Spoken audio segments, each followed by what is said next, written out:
So I have 6 o'clock here. Can everyone hear me? Head nod. Okay, hi everyone. Welcome to the Rockingham Select Board regular meeting. It's Tuesday, April 7th, 2020 at 6 p.m. Location tonight, to protect the health of the public, the meeting will be held online via Zoom. A few of us meeting in a public place in person. There's a code for the meeting.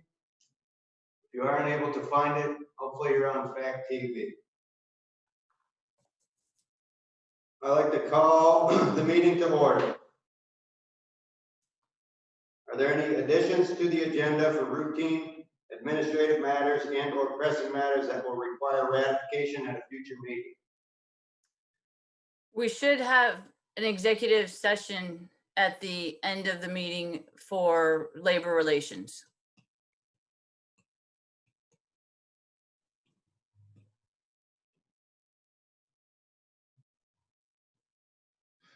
Can everyone hear me okay? Yes. Thumbs up. Here he's got gloves and a mask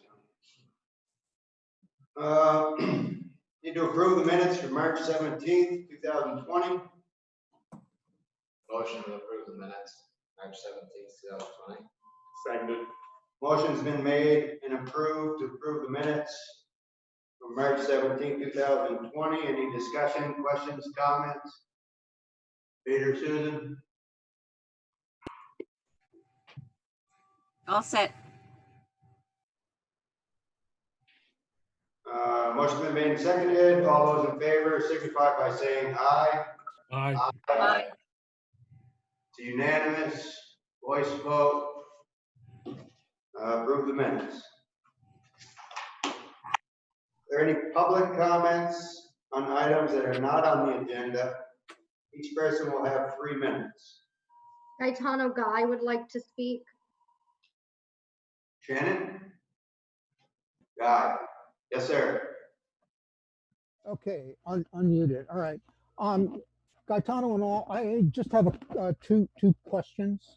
And also, I'm speaking from someone who's an executive director of a nonprofit organization in Brattleboro.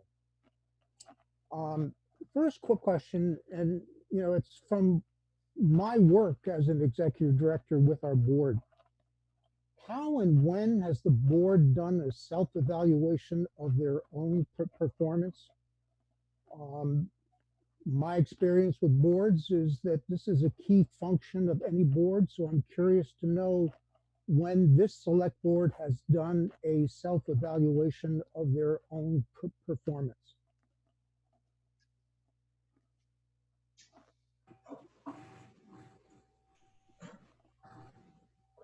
Is there an answer to this? An answer to that.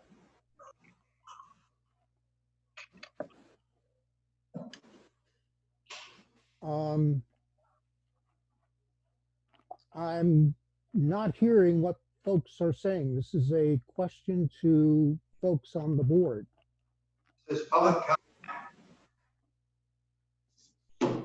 Has the board engaged in a self-evaluation of their performance? I don't have an answer to that. I'd like to speak, just respond to that. Okay. Guy, as far as I've been on the board, I've never had the self-evaluation of the board.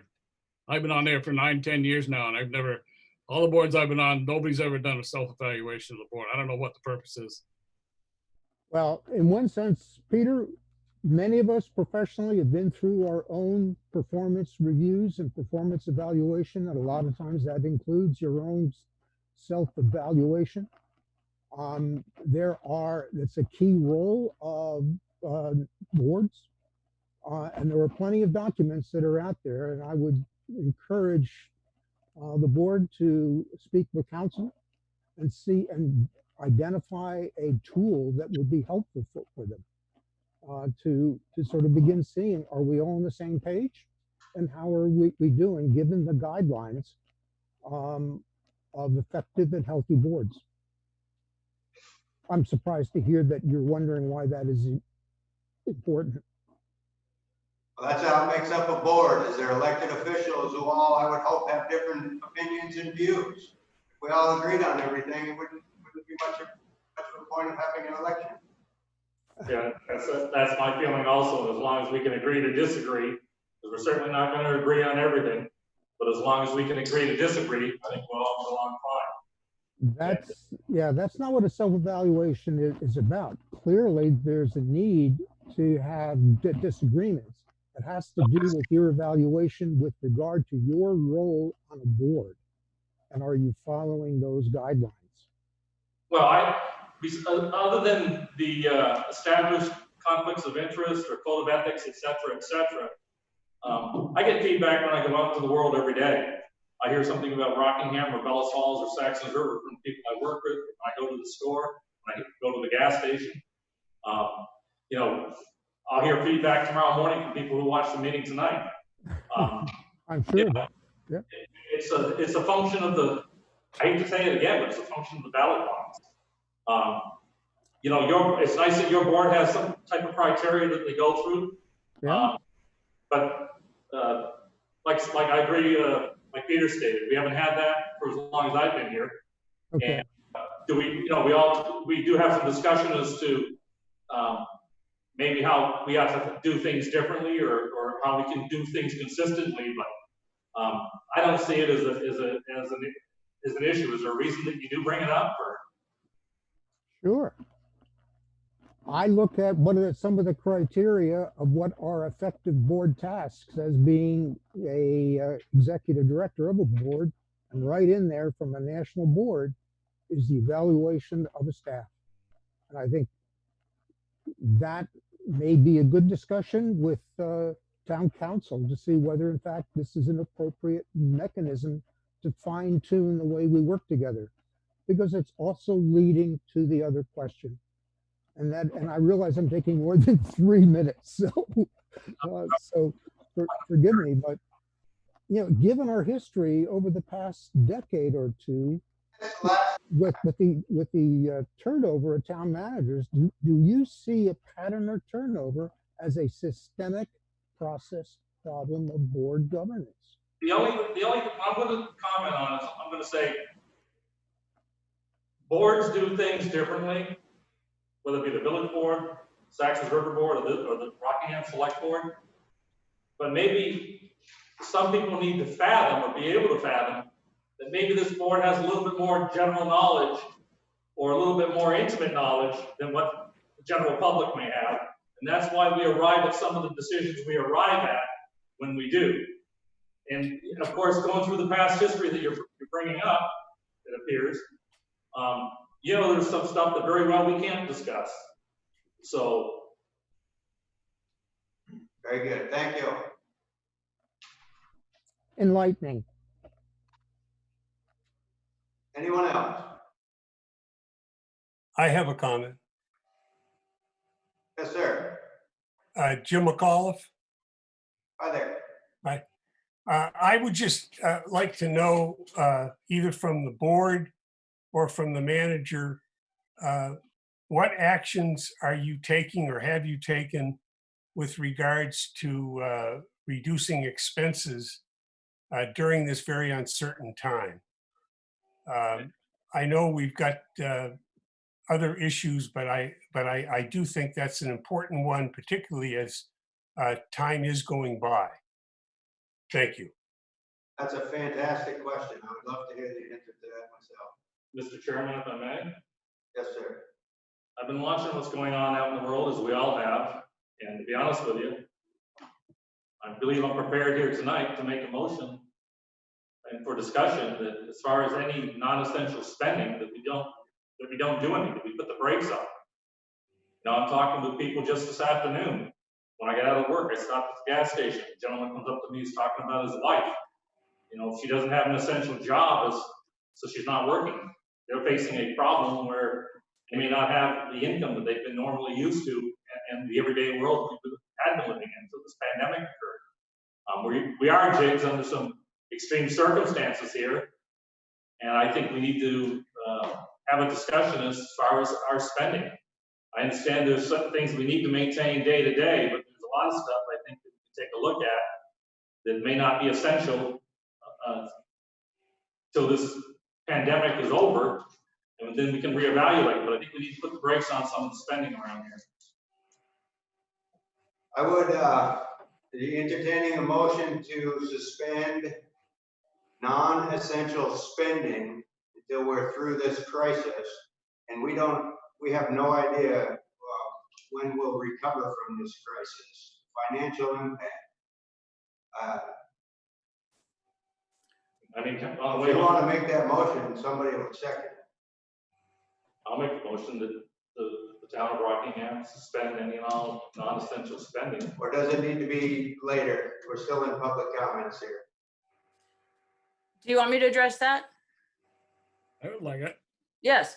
Well, we essentially have stopped non-essential spending. Staff started meeting on this 4 or 5 weeks ago. So we have curtailed expenditures. As I've spoken with you before, we're being very careful about cash. We're updating our end of year projections for both the village and the town. As you know, we're in the middle of town budget or village budget. So this is an opportune time for that. We're looking at programs that are available both for employees, and we're also looking at programs that will help us through this. Like, for example, the state has suspended payment on certain types of debt. And as we've talked about, debt is 18% of the town budget and a significant part of the village budget. So they've suspended that debt significantly. They're delaying the payments, which will obviously help on cash. We've been looking at everything, and Shannon can expand on that. And I have more information I was going to share later on in executive session on that. Shannon, do you want to? Being very careful and suspending non-essential spending are two different things. You said being very careful. I think the question was suspend. The first item 1, B and C, in my opinion, are non-essential items. You're talking about the grant applications? That's item B and C, number 1 in the agenda. I would consider that to be non-essential spending. Okay, it's a grant application. Well, I think you should discuss it when you get to it. There's no match on the first one, so. The first one is firefighting. Something that you can discuss. I think firefighting is essential. Yeah, so do you want to discuss that when you're at that point on the agenda? Yes. I think the suggested motion was suspending, and you used the term being very careful. I think, to go on what Stefan was saying is folks have lost their job. Small businesses have closed. People are not receiving income. People do not know when they will receive income. This is going to affect everything. It's our duty, as I sit here, to do my part to watch our spending. And everyone else is taking these measures to reduce non-essential spending. They're not only being very careful, they're probably not doing the deck project that they had planned this summer because they lost their job. They're probably concerned with feeding their families. Those are essential finances. I mean, I just got my mail Saturday with my water and sewer bill in there. And to be honest with you, in the last 3 days, I've already heard from people in the village about water and sewer rates again. So, and there's some people telling me they're going to have some difficulty. So I think from a village standpoint, in the other capacity, I think the rest of the board, we're going to have to take a look at that and see how we're going to handle that, because people are going to have to be making decisions whether or not what bills they're going to pay and what's the priority, whether it be food on the table or, for example, paying a water and sewer bill. And then on the road tonight, coming back down here, I think from on public radio, the governor declared disaster status of some type. I didn't catch the whole program, because trying to do other things on the way here, but there was a comment that we've already spent in the state about $21 million that we're hoping maybe to get back in some form or fashion from FEMA. You know, I was here when we went through with the bridge, et cetera, and it was, you know, I don't think we saw monies back for, it may have been well over a year and longer than that. So, We'll pick up more discussion. I'm sure we'll pick up this discussion again. I don't know if that answered your question, Jigs. Kind of.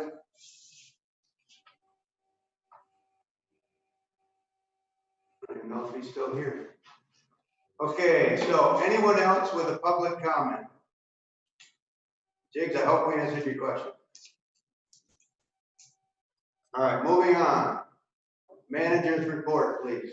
Okay, so obviously COVID-19 is what we're all focusing on, and we are focusing on essential services, and we're doing it with staff having to take protective measures, obviously, so that we preserve our ability to perform.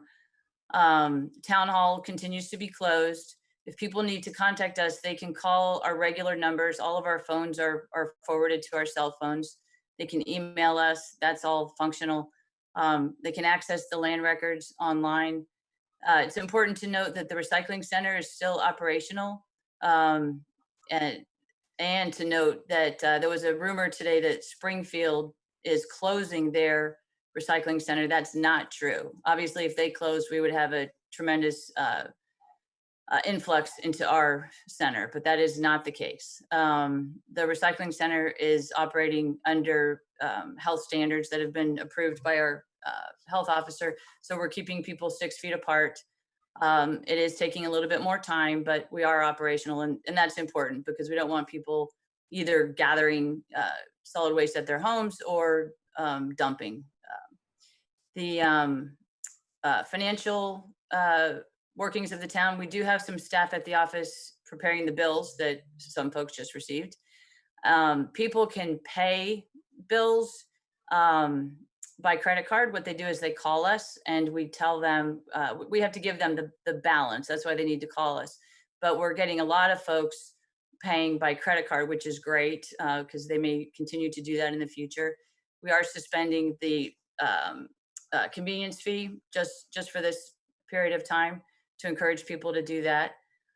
I just want to point out what Gary is working with. Gary is supporting both the businesses that are experiencing problems. They can meet with Gary Fox and he can let them know how to quickly and most easily apply for programs, because there's a lot of information out there and a lot of it is duplicative, but Gary can point folks to the right place, and he has met with a few people, and he can elaborate on that if you like. And Gary is also our connection to the Rockingham Help and Helpers organization, which has come up to, it's been organized by Greater Falls Connections and the town to help folks who are quarantined to get needed supplies. And they're working out of the Waypoint Center. They need donations. Gary can expand on the donations, but that is really ramping up, and we expect to be very busy in the next few weeks with that operation, just because more people will be quarantined. So we encourage people to reach out, because we have a lot of folks who might need help but don't want to ask for help. But we do want people to reach out in this time. So rather than going and getting your groceries yourself, reach out to this group and they can find a way to get you what you need. So that is the majority of my report. Did you want to hear anything from Gary about the Rockingham Help and Helpers at this point? well, how about if we could, Not really. Mr. Chairman, if we could, there's some people out there asking, you're talking about paying for stuff with credit cards. And I know there's some people that expressed to me that that's not exactly their forte. So how are we handling, we've got taxes coming up next month that are due. How are we handling that as far as what they do? What do you want to tell the public here tonight? Well, in terms of payments, they can mail their payments in. Is that the question that you're asking? Yeah, exactly. Yes, yes, they can- can mail their payments, and Shannon can speak to this too. I can elaborate a little more. So we can mail your payments. We would prefer not to have a staff employee come down and get your payment. That's the last resort. However, if that is absolutely all you can do, we would set up so that we can meet you outside the town building Monday through Wednesday, 8 to noon. However, we are providing credit card payments. You just call the office, the cash receipts or payables line, anyone in the finance office or my direct line, 1111, and we can take your payment over the phone for a 0% rate. We were charging a convenience fee before, and we've now waived that. So if you call, we can walk you through the process, debit or credit cards, and any major credit cards, Visa, MasterCard, Discover, or American Express. Okay, and if they mail them in, what should they do there? Have we got to be going by the postmark, or how are we doing that? Yeah, so we are extending and leaving open right now past the due dates. Anything that's postmarked by the due date, we are accepting as current. Okay, can you reiterate that? Because I didn't quite hear it in reference to American Express and the other card, Discover card you talked about. About the credit cards, is that what you said? Yes. You mentioned 2 credit cards you were doing what with? Well, we are accepting all major credit cards and debit cards and not charging a convenience fee. So you can pay your water, sewer, or taxes over the phone with the finance department and pay just your balance due, of course, with any interest or penalty that you may have to clear up your balance, but with no convenience fee. So it won't cost you any more than sending a check or making a cash payment at the office. Okay, and what was the specific reference to Discover and American Express? What was that all about? We accept all major credit cards, American Express, Discover, Visa, MasterCard. And then just to reiterate on the mailing, we will be accepting postmarks. So taxes are due May 11th. And so as long as your postmark is May 11th, it will not incur a late fee or interest. Okay, very good. Okay. All set, Wendy? Yep, Okay, thank you. Moving on to the agenda, number 1, Development Office, Gary Fox.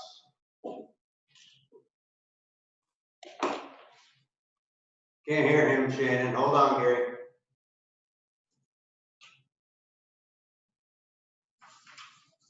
Gary's muted, Shannon. Hello. There he goes. So the first grant, USDA Community Facilities, I did hear the very valid point about discretionary spending. The $12,500 from the town that is going into this grant was approved on a separate article at town meeting. So I don't know if that makes a difference in terms of not spending the money or not, but I think firefighting would fall into an essential category. That's my opinion. Yeah. And so I think a separate article for the spending in town meeting, the funds are restricted to putting into those items. And what this grant provides for are 2 things. There's a couple of pieces of equipment that the Rockingham Volunteer Fire Department don't have. And that's the transport dolly that allows them to combat and extinguish fires off-road, as well as it has a unit to help carry a person out of the woods with, and also a blitz fire monitoring unit, which is a nozzle that can operate by itself on the ground and keep a a structure that's next to an ongoing fire from catching fire, from the fire spreading to it. So without that, an extra firefighter needs to be separately having a hose on adjacent structures. So those are the first two items. The other items are basically items that are need to be replaced. They go out of service, either like the turnout gear, they expire with the National Fire Protection Association rules. They're at the end of their lifespan. And also with the air pack bottles for the backpack, same thing. And then the hoses, which are worn out. With some of them need to be replaced because of the condition they're in, and in some cases we need some more length to be able to reach into appropriate lengths. The grant itself, the community facilities grant, pretty competitive with a match of $12,500 from the town and $9,500 from the volunteer fire department. I don't know if there's any questions on this grant before the recommended motion. Okay, so if you look at, go ahead, yeah. The total is 48,383, or am I reading it wrong? That's correct. Okay. Yes, so the grant funds are $26,383. And so the handout that I sent around about an hour ago, that's the actual grant application itself, on page 6 is the signature page, and along with this application, there's also a lot of certifications and assurances. So the recommended motion is to authorize the municipal manager to execute all grant agreements, so that it covers all of the additional certifications and assurances, as well as this application document. I'll make the motion to approve the filing of the USDA Community Facilities Grant application for $26,833 as presented, including $12,500 matching funds voted in Article 14 at town meeting, and authorize the municipal manager to execute the application grant documents. I'll second it. Motion's been made and seconded to approve USDA Community Facilities Grant. Any discussion? Susan or Peter, comments? No, I'm all set. Motion been made and seconded. All those in favor, we'll do a Aye. roll call vote on this one. All those in favor would signify by saying aye, please. Aye. Aye. Aye. Aye. Gaetano, aye. Motion passes 5-0. Thank you. Okay, the next item, our Regional Development Corporation, Brattleboro Development Credit Corporation, applied for a grant last year, which we supported, which is it's also a USDA Community Facilities grant, but it's for them to sub-grant for technical assistance. So there is no match required for these grants. They're small amounts. And the reason for this request is that the theater committee, and even before the theater committee, the conversation comes up about converting the lower theater to be able to do second run movies, and moving a projector down there when we get a new one in the full opera house. But then it's unclear in how to proceed, and the discussions kind of bogged down in costs and methods, and soundproofing and seating and that sort of stuff. So the purpose of this grant would be to provide architectural feasibility study that looks at the two alternatives that have been discussed for the most part, and feasibility for them. how easy it is to do that and what would a cost estimate be. And that would inform the conversation, plus provide documentation for grant applications to get the work done if the theater committee and the select board just so decide to move forward with those. At this time, I'm not interested in moving forward with that. It's different than it was a year ago when we discussed it.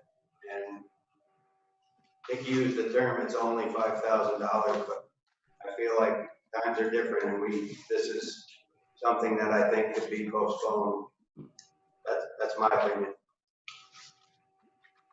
I don't think it harms to apply for a grant if there's no match involved.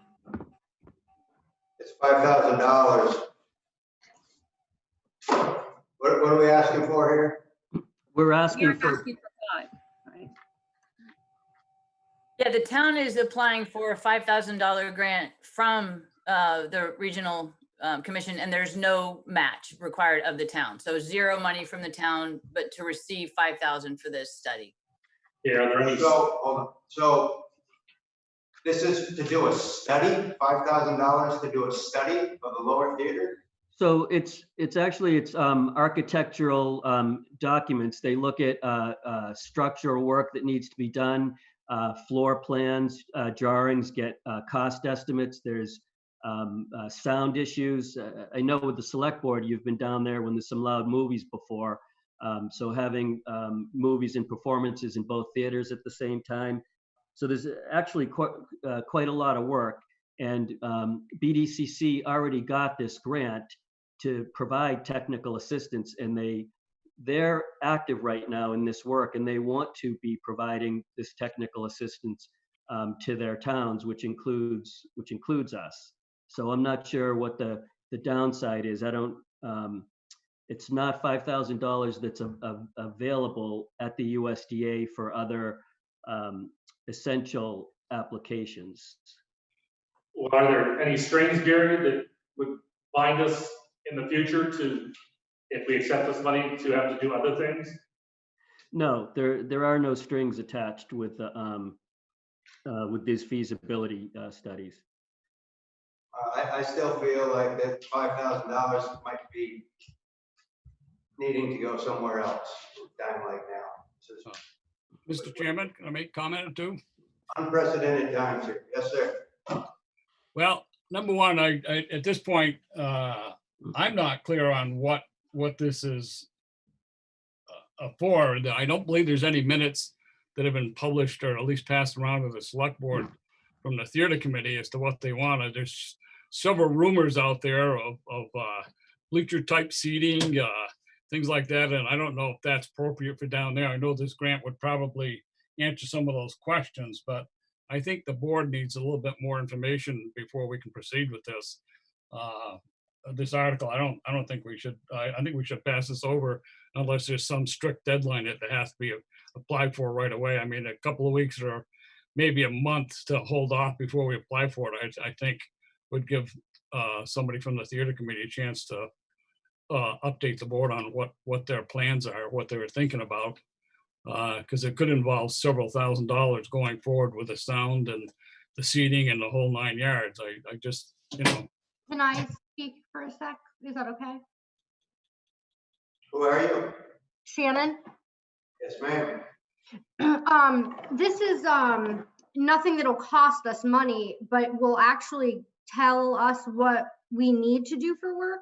And we can choose not to do any of it or choose to do some of it, but just having a professional come in and give us advice as to what needs to be done, what in fact is essential to be done, and what we could then do. So it's no money out of our pocket, and we will eventually need to know what to do in that lower theater, both that has to be done and then wants. So in respect to the theater committee, I agree, we do need an updated list of what their wants and needs are, but this would give us an outside professional's opinion for no cost to the municipality. And I'm on the theater committee, and we have discussed this only, and we don't know what the possibilities are, and we need this feasibility study to see what is possible, and then make recommendations to the select board. Because it's ultimately the select board's decision of what improvements may be done to make that space more usable. So this is just a grant to allow us to look at what is possible in that space to improve it, to make it more functional, that would actually bring income to the town in the future. Yes, sir. Does that grant involve any which way of looking at the lighting down there? I've been talking about the lighting for years. Yes, it's alternatives. It does an analysis of the functional and spatial aspects of the theater and what's possible to change in terms and feasible in terms of costs. I mean, you could do anything, but the cost might be ridiculous. So it basically answers questions that need to be answered in order to even have the discussion about what you'd want to do there. You know, we're talking about this, it's federal tax money, those are taxpayers' money. I don't think it's responsible to pursue $5,000. That's not it's taxpayers' money, it's not free money. Gary, that you said this money is in BDC's hands and they're looking to distribute it in Windham County, is that correct? Yes, so it's true. It wouldn't hurt to wait if the concern is that we're in the middle of the pandemic and wait till we're not in the midst of that and apply at that time. The deadline? I mean, is there a deadline or is this an open enrollment? So BDCC applied for the grant on the deadline and got it, and so now it's rolling applications while they have it. So the only possibilities is the funds in the meantime go elsewhere, but it's not likely that this $5,000 wouldn't be available in a month or two. I'm not sure about that, but I believe that's the case, that there would be no harm in waiting.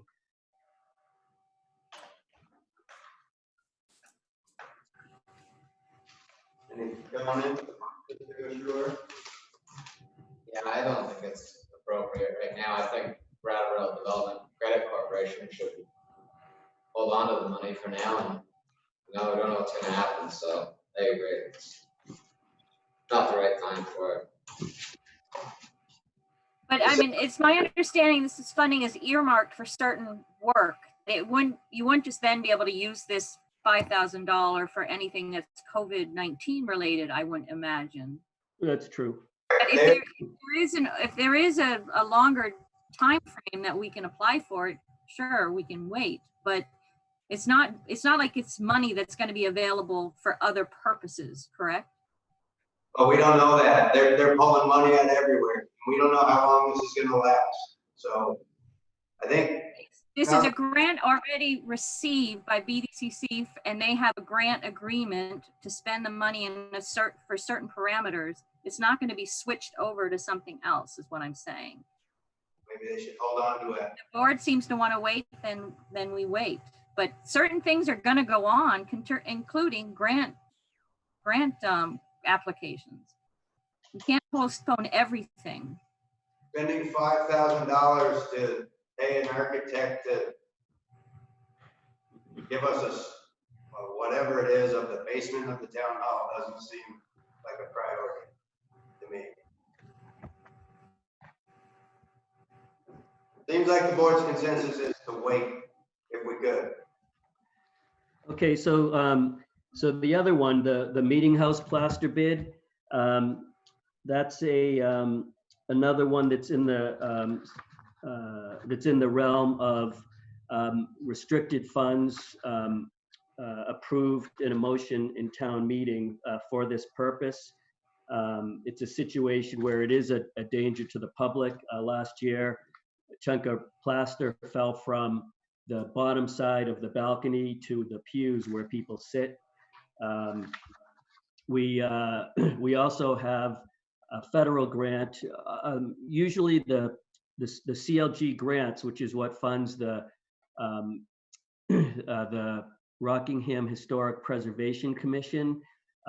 They generally only fund educational aspects, and about every 10 years, they put some funds into bricks and mortar.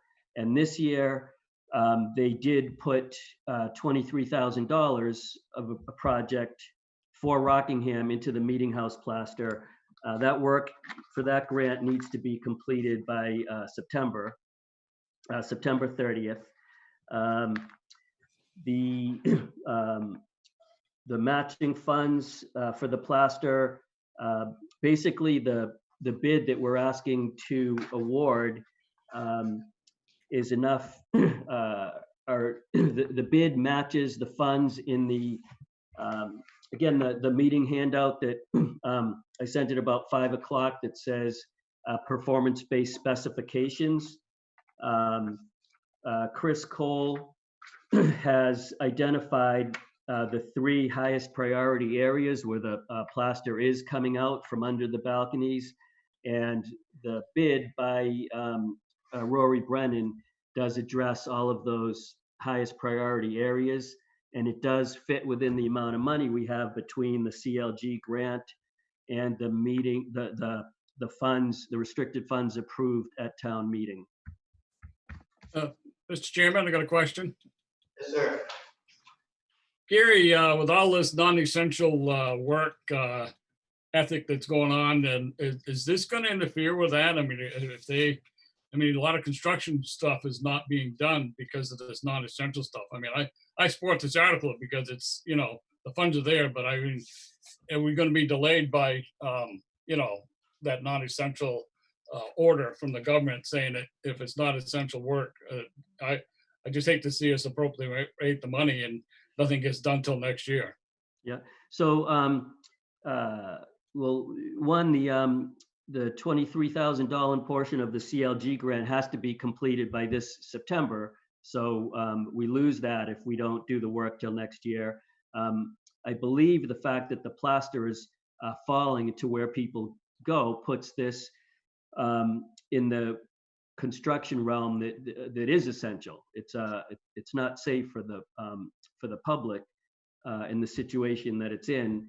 And when the site meeting occurred and we met the respondents on site to talk about the work, we were already in the situation with the governor's executive order, and both the architect and the bidders were ready to start on June 1st and felt that the work fell within the realm of what they could be out and about doing, given the current climate.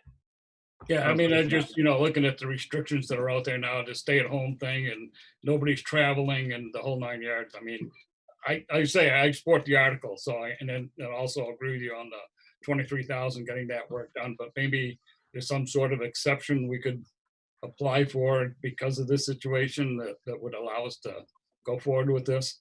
I'm just asking because I don't know. You mean they would allow us to do this work? Yeah. Yes, certainly. The preservation of this national landmark with the preserving the plaster that's in there from the late 1700s falls within essential work. That's U.S. Department of Interior, the national landmark. And if the plaster falls out, you can't preserve it. It's pretty preserving the plaster in place as opposed to trying to recreate plaster from the 1700s is pretty challenging. And this is allowable essential service construction. It was an extension. What if the guy, this historic plasterer, gets sick, Gary? I think that was the question. Would there be an extension if, because of the current situation, the project doesn't get done before September? I think that was Peter's question. Okay, I didn't understand that. That wasn't the question, Gary, but you can answer if you want. Okay. So that is a question that you're asking, Gaetano. I do hear that, and I don't know the answer specifically on the extension. I know with other grants, in that grant world, there's other grants with other work that people have been asking for extensions because, for instance, for one of them, there's some training schools, and the teachers that do the conference have to travel and they can't come to it. And it's similar. It's state of Vermont grants from Vermont Department of Labor training grants, and they're saying that it's too bad. You lose the grant funds. There's a timeline on it. You're supposed to meet these conditions by such and such a date, and the money expires. And same with Vermont Community Development Program. We just had some interactions today with them. The Chroma grant is closing out at $600,000. The $150,000 from Robertson Paper, and they're sending emails looking for activities. We're planning on public meetings on May 5th. Pretty much all the public funds, a lot of them are passed through federal funds. They do have pretty rigid strings on them, and they're not setting those aside. Not in any of the experience I've had with them over the past month, at any rate. I'm ready to make a motion if anybody wants to listen to one. I don't have one that's printed in the paper that you want sent around, but I would move that we would award the contract of Rockingham Meeting House Plaster work in the not to exceed amount of $69,900 to Rory Brennan, BWA Inc., and have the manager sign any and all documents related. I'll second. Motion's been made and seconded to award the contract for Rockingham Meeting House Plaster work, $69,900, Rory Brennan. Any discussion? I have one more question, if I may. My understanding is the second bid was, we received 2 bids and I couldn't open the other one because it was 90 pages long. Yes. And how much was that one? $228,000. So this one was 69 and the other guys was 228,000. Yes, and if you want to hear a brief explanation of that, I could cover that. Would that be helpful? I wanted to look at it, but I never had Okay, the so able to read the other bid. yeah, so basically the other bid from John Canning Company out of Cheshire, Connecticut. So there's 4 people that would be involved on the job here at the meeting house. David Riccio, who is the one who came to the site visit, does the advises on the project approach, the conservation and stabilization methods. And then Kara Wadsnitz, who is the director of projects, handles the project administration, the submittals. You know, any construction project, you have submittals that go to the architect, they get approved. So they have this other person doing the submittals. And then you have Mark Stoner, who's the project foreman, who would be executing the stabilization and consolidation method. So he would be overseeing the site work for logistics, making sure the historic plaster is taken care of. And then you have Eamon Alkwild, the plasterer, so the guy who's actually performing the plaster repairs. So you have a lot of people a lot of really strong professionals doing a lot of work. And if you look at a building like the Capitol, the State House in Montpelier, that has incredible hundreds of year old plasterwork, very ornate, very intense. The meeting house is simple, like a lot of New England meeting houses. It's pretty straightforward. Both Rory Brennan and David Riccio gave similar work descriptions and methods, and they have the work ends up being similar. But for this type of project, the 4 people involved in the work from John Canning is overkill, and an extra $150,000. Okay. Thank you. Motion's been made and seconded. All those in favor would signify by saying aye. Aye. Motion passes. The award the contract. Fort Brennan, Rockingham Meter House Plaster Work, $69,900. Not to exceed. Thank you. Not to exceed, yep, whatever the motion was. Yep. Okay, thank you. Thanks, Gary. Make sure you change your gloves often if you're wearing them around. Okay. Once you touch something, they're not effective.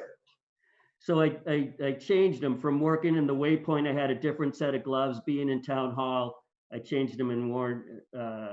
Yes, good advice. Thank you. You're welcome. Next, we have number 2, Attorney Ray Masuko. Let's see, he's still there. Overview of select board duties. Hey, folks. This overview is something that I've done for quite a number of years. I don't think we did it last year. I'm not sure about the year before. I do it by invitation of the boards. I do it from my standpoint, as a public service, something we offer to the boards. The more informed the boards can be, hopefully the less work we have to do on our end. Most of you are familiar generally, but I want to go over some specific actions that the responsibility of the boards, what they can and what they can't do. First of all, the boards are responsible for the general supervision of the affairs of a municipality, whether it's a select board or the trustees. They have no role in the daily administrative or departmental functions. Over the years, this has been an area that's been one of the most difficult concepts for some individual board members to grasp, and one that I've been asked to address, and I know Steve Ancuda has as well, repeatedly. We often talk about micromanaging, which is probably an overused phrase, but we have seen repeated examples of this from every board I've counseled, advised, and in a few cases had to defend over the last 37 years. I can't emphasize too strongly that boards and board members should not be what I call getting into the weeds of municipal government. You're at a much higher level than that, not administrative, not departmental. The boards have a couple primary functions, one of which is the duty to create and implement policies. Make sure they're conveyed to and acknowledged by the board members, the administration, and all employees. As you know, I'm sure you know, we keep an index of all policies with the dates that they were adopted and amended. And these are reviewed on a regular basis. Everything from security to personnel rules to the use of municipal computers, harassment policies, smoking policies. We must have 20 of them. I recommend every year that every board member review them at least once a year to familiarize themselves with them. It's particularly important for new members, but if you serve on the board for any period of time, the policies really take on a different meaning. You view them from a different perspective after you have seen how they come into play with municipal government functions. It's one thing to look at a policy from strictly a hypothetical view, but once you've been involved in the application of those, or had to implement those or defend those, they take on a much different meaning for you. So again, I would urge everybody to look at those once a year. Take them out, read them, doesn't take that long. And sometimes you may find something there that you've forgotten, misremembered. Anyway, it's a good idea to take a look at them. The policies are carried out by the administration. In our case, we adopted the municipal form of government management, manager government over 60 years ago, back in the time of Cecil Bissell. The manager is responsible for the implementation of policies adopted by the boards. The laws relating to municipal managers are very specific and must be followed in every case. They're designed in large part to make the position non-political, and board members' personal agendas and biases have no place in municipal government. I would say in more modern times, we've certainly seen changes to that. I come from an era where I remember where the Cecil Bissonets, the Peter LaHaye's, the Babe McAuliffe's, and they ran things much differently than what the law requires today. The law has evolved, it's changed, and we follow that form of government with a manager. I'll give you a couple of examples of a policy, just by way of taking a look at it. A municipality may decide they want police coverage for 84 hours a week. They propose a budget that will pay for that, which the voters would have to approve. How to staff that coverage is a management function, not a board function. The policy is what you want for coverage. How that coverage is applied is a function of administration. The staff coverage is a management function subject to any union contract, which may address employee safety. We have safety regulations in place for water, wastewater, highway. It may require a good faith effort for police, for example, to have 2 officers on duty at all times. How that is staffed is a management function. The policy is a board function, and budgeting is a board function. Another example might be repairing highways. You were just talking about non-essential functions. The board may decide to pave, say, a mile of road during the next paving season and build a budget to pay for that. That's a policy decision.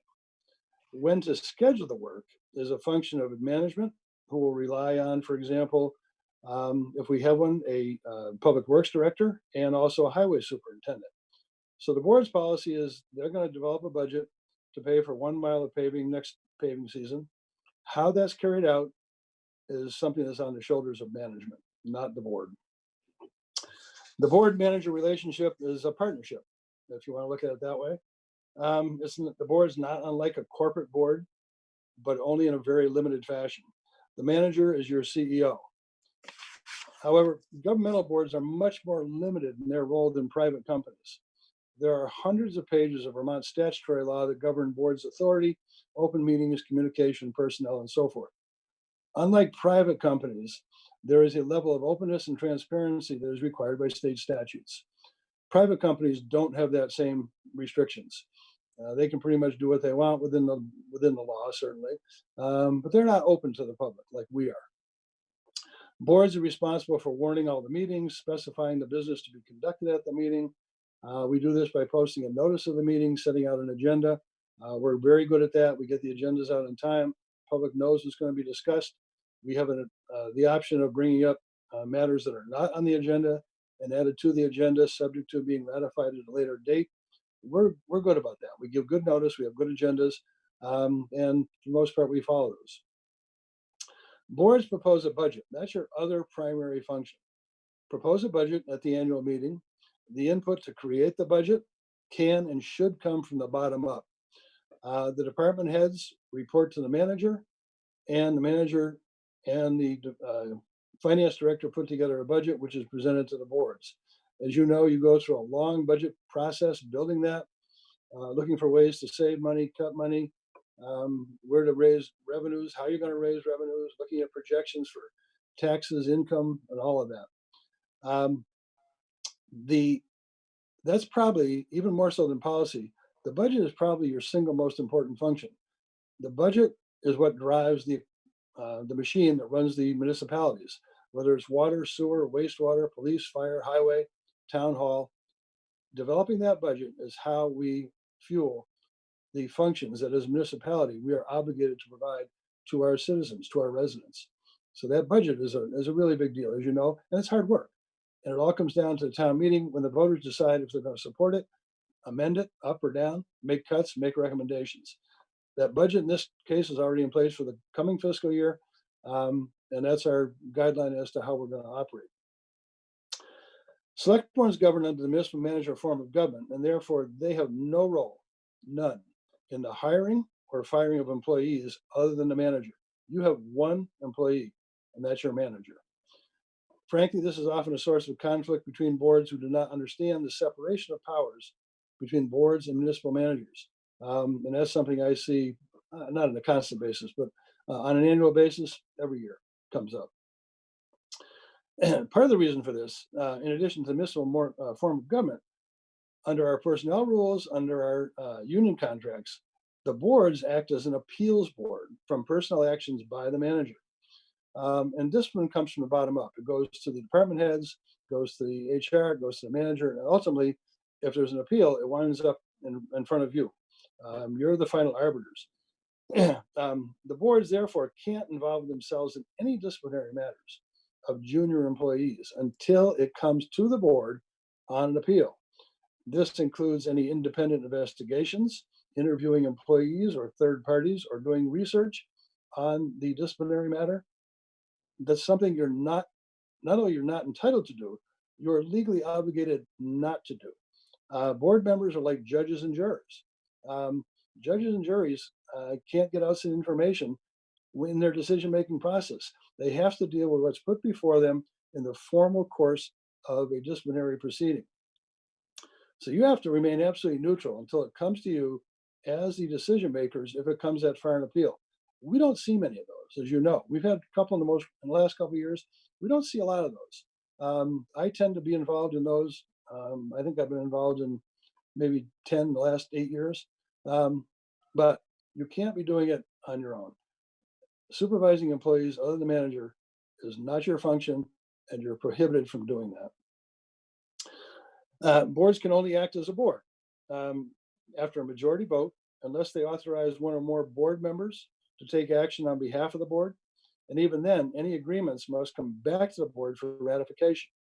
So one board member, two board members can't go off on their own, speaking on behalf of the board, unless they are authorized to do that by a vote of the full board or a majority at a quorum.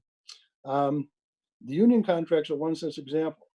You appoint typically one or two members to be in on the negotiations. Those stretch out over a period of time. You have tentative agreements reached, and eventually they bring a contract back to the board for ratification.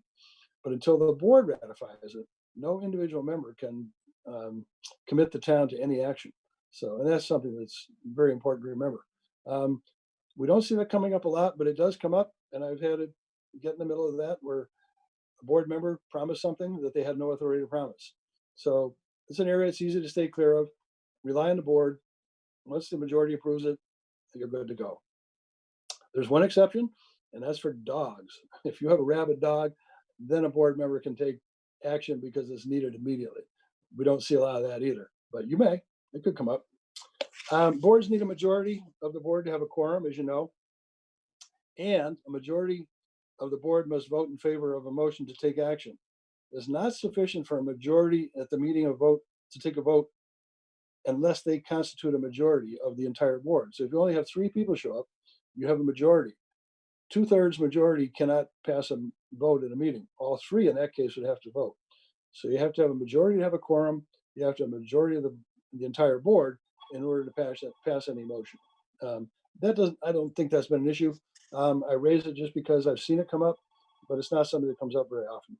And it's just common sense.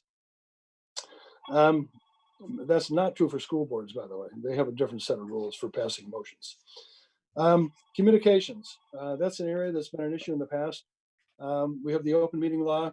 Anytime 3 or board members are discussing municipal business, they can only do it at a warned meeting in public.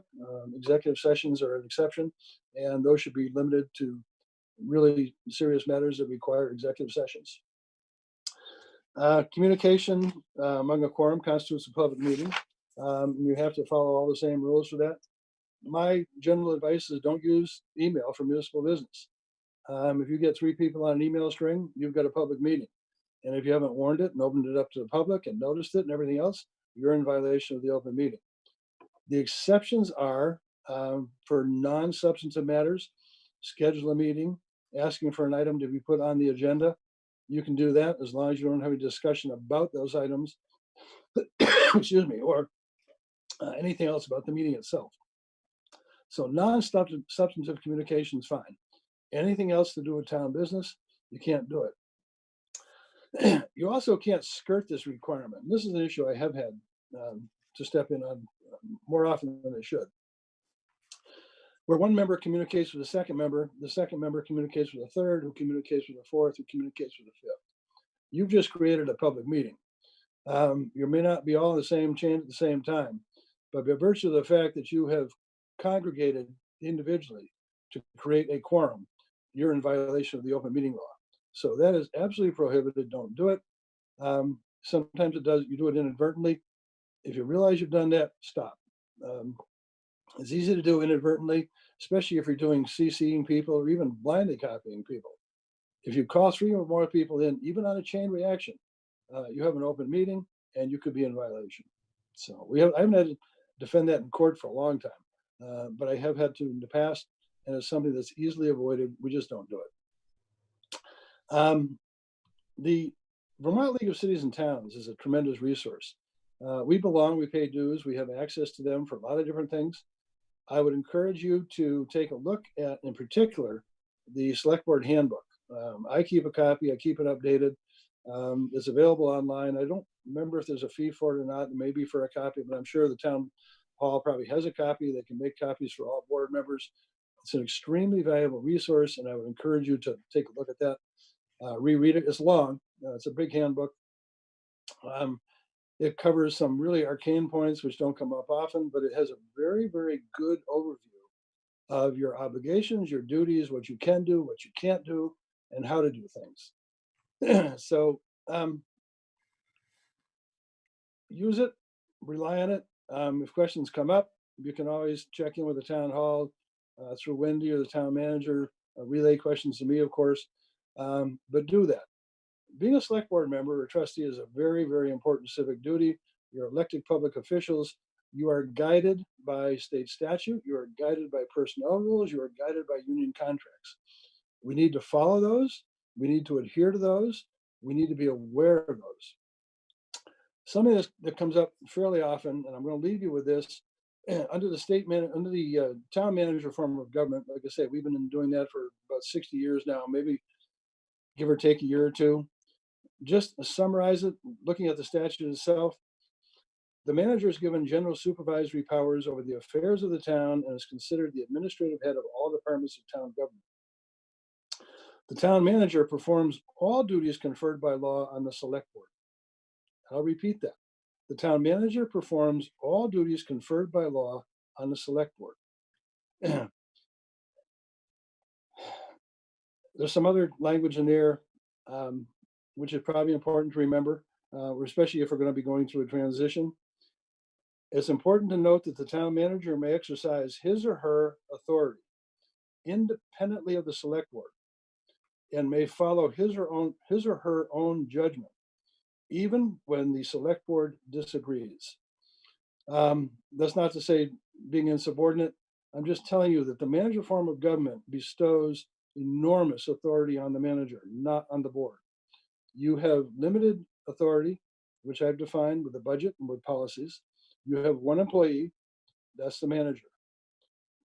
Take a look at the state statutes, if you will. Take a look at the handbook. I think you'll find them to be very valuable and great guidance. So thanks. Thank you, Ray.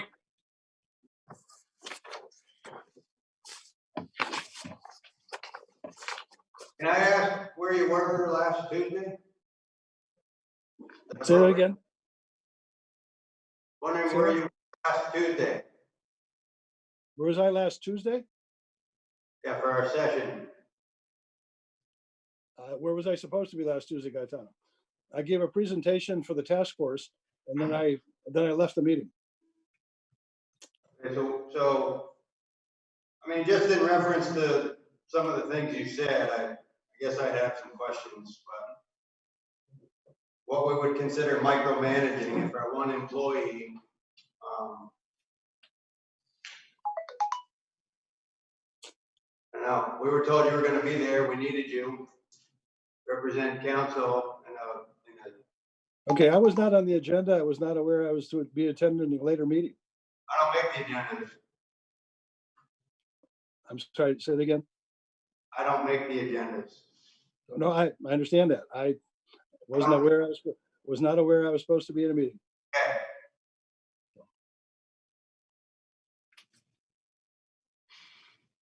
Any questions for Ray?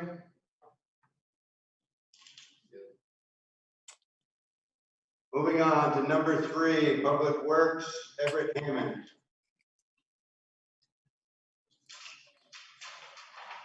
Okay, hi, how you doing tonight?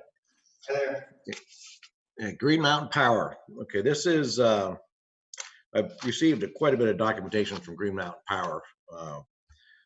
that's what kind of slowed this whole thing down. It's like, what are they looking for from us? So all they're really looking for from the town of Rockingham is up at 706 Rockingham Road for a pole permit request. That's up on the CRT property.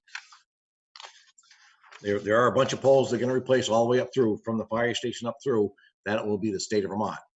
And they will be coordinating with the water department and the sewer department to make sure they're not drilling anything through any kind of services up through there. So they are gonna be doing that, previous to, before they start drilling for new poles. But that'll be the state of Vermont, being Route 5, for them to sign off on that. So I looked at this 706 Rockingham, that's at CRT. I don't see any issues up there. I'm not sure if you can see the picture. If you just did a black and white, you'll see the new pole and the grade stake there. And there's anchor, I think, a little bit further down, but there's no issues I see out there, for this pole permit request on 706. Mr. Chairman, a couple questions. Yes, sir.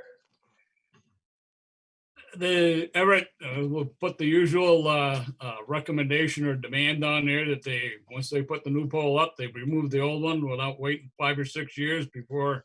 I know there's not all the power companies' lines on there, but we got to start enforcing that. Or there's so many dead poles kicking around town right now that, I don't know how we solve that situation other than going to the PSP. The other question I have goes back to your comment about the state doing Route 5.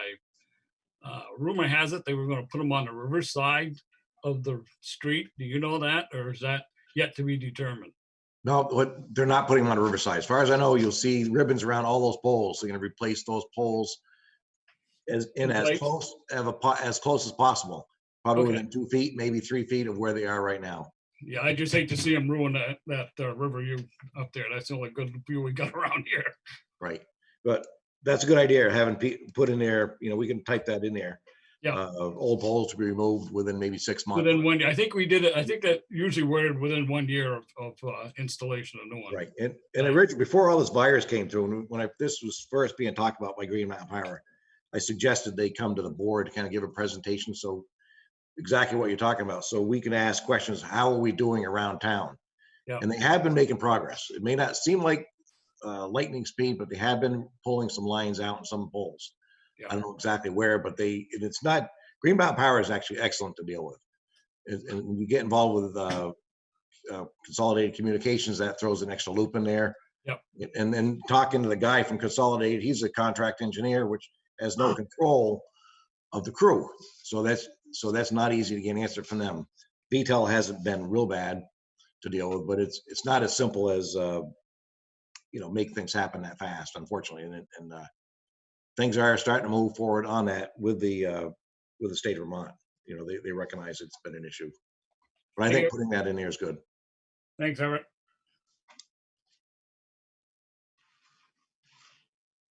Entertain motion. I'll make the motion that, Mr. Chairman, I'll make the motion that we approve the pole permit request for the Rockingham Street on 706 Rockingham Street, CRT building. Authorize the chairman to sign the attachment. No, I'll add that to it. I'll second that motion. Motion been made and seconded to approve Green Mountain Power 706 Rockingham Road pole permit request. Have the chairman sign the attached plan sheet form 6 required by Green Mountain Power, and also a note to have them remove it within a year. Correct? You broke up at the end, Peter. I don't know if you added that. Yeah, no, yeah, make sure that we put that statement that they remove the old poles Okay, great. within a year. All those in favor signify by saying aye. Aye. Motion passes. Thank you. Next. Okay, an annual financial plan is something that the select board sees every year. This is based on a previous form, certificate of highway mileage, which there was no change from a year ago. The rates you'll see on the attached. So it's a matter of, actually, it's not all totaled up. It's class 1 road is 17,250. Class 2 road is 65,770. Class 3 roads 96,435. That'll be state aid from the state of Vermont. That'll come down, I believe it's 4 times a year. and quarterly payments. But anyway, it's throughout the year. So it's a simple request, unless the town doesn't want it. I don't believe that would be the case. You anticipate delays with this whole COVID thing there and the situation in the state financials? I've not heard that. That'll be a governor thing. If it happens, if it happens to the town of Rockingham, it'll happen to all of them. Yeah, I realize that. I just threw that out. And it could be. I mean, I think they did that once, probably 20 years ago. There was a delay for some reason. And I'm not sure what the reason was, but you know, if they're looking for some funds for things to turn around, which they will be, that could happen. Or it could even be across the board, a 10% cut. Who knows? I don't know. I've heard rumors they're gonna cut somewhere, but I can't remember exactly the percentage I heard.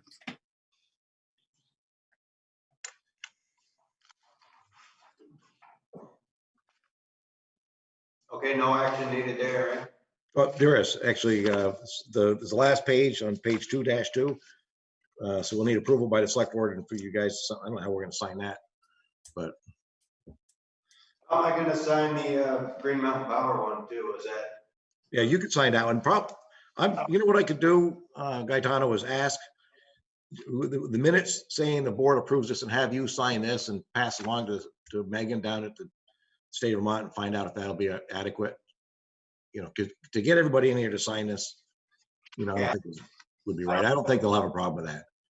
So if you want to sign this one as well, but with the minutes from the, you know, with the minutes saying, yes, the board recommends and approves it. I think we try that route first. Yes, I also don't have a copy of the Green Mountain Power one either, have we? Okay. Nothing here for me to sign, so maybe I could catch up with you and you can give me that. Yeah. So, do we need a motion and edit it to have the chairperson, or do you want these three members to sign it? And what do you want to do? Do you have one copy? Any of you right there? I do. Ben and Stefan? We all have a copy, all three of us here. Okay, why don't you sign one of those, and that'll be the majority. Then we'll leave Pete and Sue, as long as the vote goes with it, we'll leave Pete and Sue out of it. Okay. That'll work. So then have the motion be to approve the annual financial plan and authorize the members of the select board to sign it. I'll second that motion if you're making it, Wendy.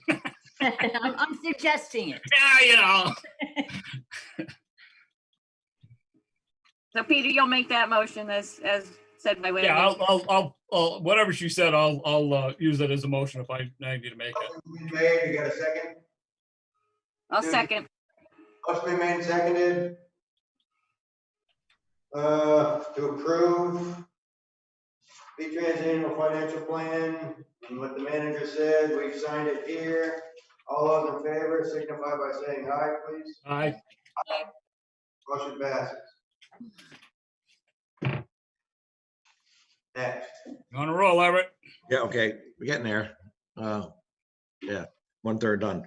Cemetery maintenance bid recommendation. So we put out the bid after Eric Clark stopped mowing the cemeteries. So we put out a bid last year. It was Ben Stalker from Hook and Horn. He did it 2019. We had a couple of small issues early on, but we addressed that. Malcolm and I met him out in one of the cemeteries, the Saxon River one in person. Resolved that right off. He's done adequate job for us. No reason not to continue.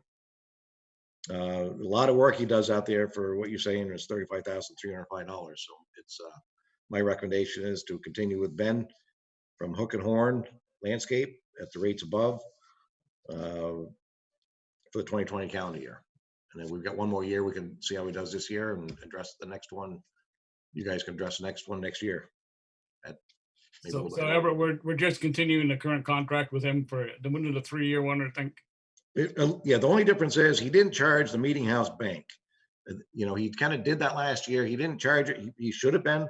He was a little not sure if it was in there. I said, no, that was above and beyond the RFP.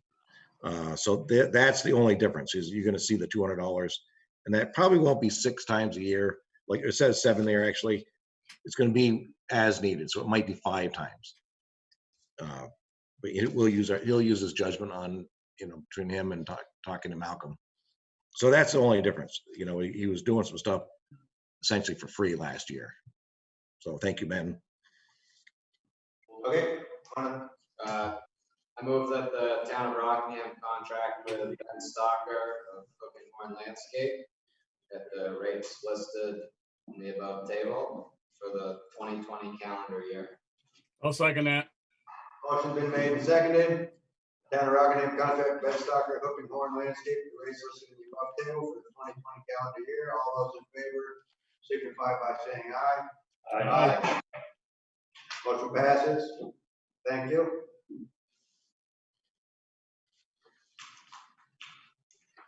Okay, the next one, parks maintenance recommendation for 2020. Eric Clark has been doing this, he thought 12 years, but I know it's been at least 10 years from what I've heard. And he's actually, I thought I wrote down all the parks. So this is actually the the Waypoint Center, Centennial Park, I believe it's the ball field up there, and the playground, Well Street Playground, for $89.92.5. That was what was billed last year. He will do it the same rate, continue that for another year, with just additional $100 for removing the leaves in the Centennial parking lot. He's been doing that anyway. So that's actually doing the town a big favor by him picking those leaves up in that parking lot. So there's quite a bit of mowing he does, you know, all that, plus the fertilizer, he applies that at the right times. My recommendation is to continue with Eric Clark for another year at his same rates, plus the additional $100. Yeah, but he, didn't he do up by the vault? Did you mention that? I know I've seen him blowing leaves off of that. He's already started the spring maintenance, the spring cleanup, right? Does he do anything with Eddie Green? That's stuff by the bank, TD Bank? Does He does, he does Eddie Green. That's Okay. not part of this 89.92, that's a village mowing, Yeah, I was gonna say that's a village. Okay. right? Why does he clean up the leaves at Centennial? Well, I think they're just out there. I'm not sure why he does it, but it's when he actually happens to do his spring cleanup and do the mowing, it's just easier for him to scoop them all up. He's got the truck. You know, for $100, he's got better equipment than we got. So I think that's well worth $100. Who's responsible for cleaning up the leaves at the tennis court? You know? I believe that'd be probably the Parks and Rec. Okay.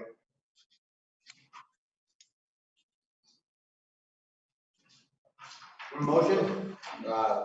Move that the town of Rockingham contract with Eric Clark for the park maintenance at Centennial Park, Waypoint Center, Welsh Street Playground, and the Rockingham Recreation Center at the same rates as 2019, plus an additional $100 for removing the leaves from Centennial Park. Second. Motion's been made and seconded to contract with Eric Clark for park mowing extension as read by Mr. Mashur. Any discussion? All those in favor would signify by saying aye. Aye. Motion passes. Thank you. Okay, this next one is kind of hard to do probably over the phone without putting a big map up on a wall, but we'll just kind of touch, this was actually, we'll just touch base down through here just so you have an idea. The total footage of sidewalk in the village is 11.2 miles. You've got the replaced conditions, which is number one condition, that would be on the map, the red color. 4,718 feet, so almost a mile there. The poor condition, rating number 2, or the yellow color, 8982 feet. Not quite, a little shy of probably 1.75 miles. I didn't do the math on that, but in that ballpark. Number 3, fair, that's the green. That's 20,719 feet, or roughly 4 miles. Number 4, good, and that's 12,944, a little bit over 2 miles. And number 5, excellent, 11,597, again, a little bit over 2 miles there. Total of 58,960 feet. And so some of this, I think that it's been talked about in the past, but there's at some point in the future, I think the town and village should look at putting this on there. It's a lot of sidewalks for a small village, a lot to maintain. My opinion, I think, is more than you need. You know, there are some things you look at doing is removal of sidewalks on some streets. That's just one idea, removal of sidewalks on one side of the street. You know, if you take it off on one side of the street, leave it, the best thing to do is leave the sidewalk on the north side of the street. That, the north side of the street actually gets, you know, it's backwards from like the moss on a tree. The north side on the street, you've got the houses on the south side blocking the sun from hitting the north side. So ideally, that's the best thing to do is put the sidewalk on the north side. Won't probably work in all cases. Granite curb, asphalt sidewalks should be looked at. Concrete curb and concrete sidewalks. You know, we have done some of that in the past. There are some advantages there. Some of that being where sometimes you've got a granite curb and asphalt sidewalk. Over time, you'll see actually the asphalt settle down, sometimes an inch. You know, and then you've got overlay. That's the same thing we're going to be doing this summer. The crew will be doing this summer on Church Place. There's 250, 300 feet of sidewalk there. We're going to be looking at actually, I've got Wally he's going to try to develop something with a grader. So we're actually going to put a little extension on the grader and try to actually use, instead of hiring that out, we're going to try to have it, you know, with a grader and the moldboard, put it down through there at 1/4 inch per foot. What's that? Oh, sorry. On Church Place? Church Place, right. That's up there by the What church. did you say? What crew's doing that? Now we're gonna try to do it with a grader blade. We're gonna try to develop a little screed, pavement screed. It's 5 feet. So we can put that at 1/4 inch per foot, drag that up through there. And with the next, if we end up buying that small sidewalk tractor, we can actually then dribble pavement in front of it and pave down through there instead of getting, and this actually, if this works, it could actually be a way of doing a lot of paved sidewalks in the town with a granite curb, if you've got the sidewalk right next to it. You know, if it doesn't, I'm not sure if it even extends out 5 feet. I haven't had a chance to check that out yet, but we could bolt something onto the moldboard if we had to. I have a question, Everett. Yep. Is this map different than the one we got last year? It says 2019. Yeah, this one's updated. You didn't get one last year. If you did, probably 2014 or an older version, way older version. Oh, we did. You and a highway guy had updated it, presented it to us. But isn't Oak Street between Atkinson and Green, it's picking on this map, isn't that brand new? 2 years old? Let's see.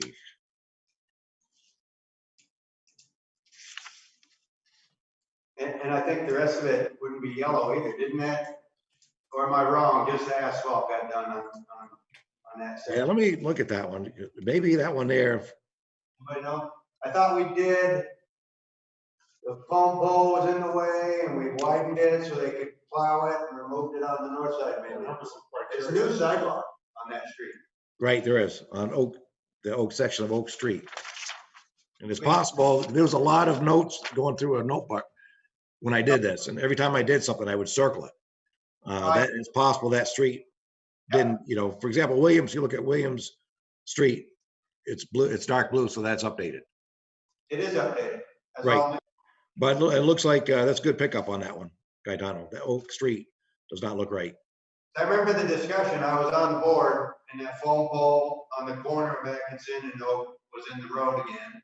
And it's on the other side, it's in the road again, remember? And Mike was here and we discussed it and we moved it and made the sidewalks, whatever you guys request to get the machine on there. Right. And which street was that?